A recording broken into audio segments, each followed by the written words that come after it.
But when I tell you this, if you know that and you address it, you can begin to get better at that. We can develop any kind of habit we want. We just have to take action and start doing it little by little, right? So, all kids want to be heard, understood, and appreciated. And I simply call that respecting one another. I respect how you feel. I respect that you're different than me. I respect you have different background, different things have happened to you that maybe I'll never know or understand, but respect your differences and understand your differences. Number four, parents need to forgive their exes. Yeah, this is a big part because when there's animosity about not forgiving your ex, and yeah, I have never been there before. I haven't had to do that.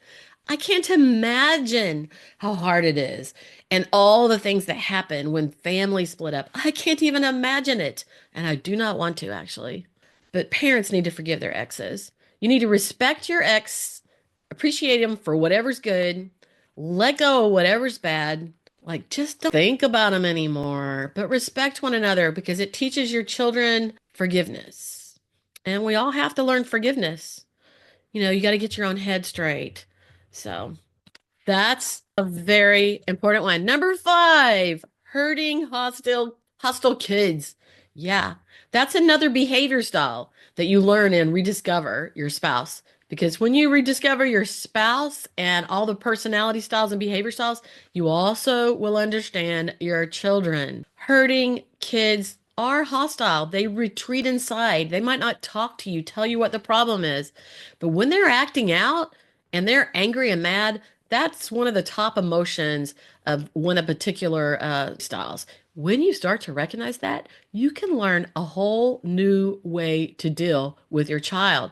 If they retreat inside, they won't talk to you, they really do need to talk. So even though they're acting like they don't want your attention or they're not going to talk to you, it's like, man, you got to stay at it in a loving manner until they open up and talk to you. And whenever you have children and you're raising them and you've learned to communicate with them, they learn to communicate with you, you respect them, they respect you, then you don't have trouble with your teenagers. Yeah, they're all going to be teenagers at one point. Maybe when you married, you already have teenagers. God bless you, and I pray for you. But when kids are hurting, they become angry and hostile. It shows up at school. It shows up with their friends. It shows up with their siblings. Kids react differently.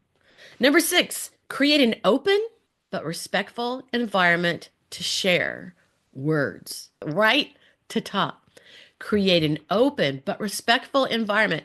I was just talking to my daughter, and we were talking about, younger kids and dealing with different things. Plus, we both deal with kids at church and school and different places like that, too. And whenever you run across a kid who talks back, yeah, that's one of my number one things. I'm like, I'm very respectful and loving with kids, but do not talk back to me. And my kids could say anything they needed to say. They could air their feelings because when you don't let them air their feelings, whatever they are, then they start to like go inward and just box them all up, hang on to them, and then it's going to explode at some point. So I used to always say to my kids, all right, wait a minute. Listen to how you're saying that. Is there a better way? Can you say that in a nicer fashion? Maybe pause, take a breath, try that again. And then anytime they do that, where they're talking disrespectfully, this is a big one because you're probably going to get that if you have a blended family. They're talking disrespectfully. Don't allow any of them to do it because when you allow one and then you don't allow the others are like, hey, why do they get to do that? Although it's not a privilege or anything, but you want to treat everybody the same. And I talked about that in the last podcast also. But create an open but respectful environment. Help kids learn to express their feelings and listen to them. Because when you listen to them, they know you care. It's just that. When you listen to them, they know you care. So if you don't care, pretend you do for a while. Act and you will become. Practice and you'll get it. New habits. Find new ways. And guess what? It brings peace. It brings peace to you and your spouse whenever the kids are feeling loved, heard, appreciated, all that kind of thing. So create an open but respectful environment. Don't allow kids to talk back to you. Expect them to talk to you nicely and respectfully.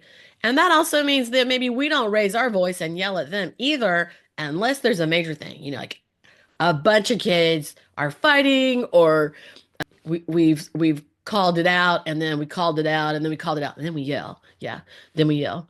Number seven, have family meetings together. I really love this, especially for my son that has 10 kids. Having family meetings together. And that can mean, hey, let's have family now. We're going to watch a movie. But, before we do that, hey, let's go around the circle and talk about our day.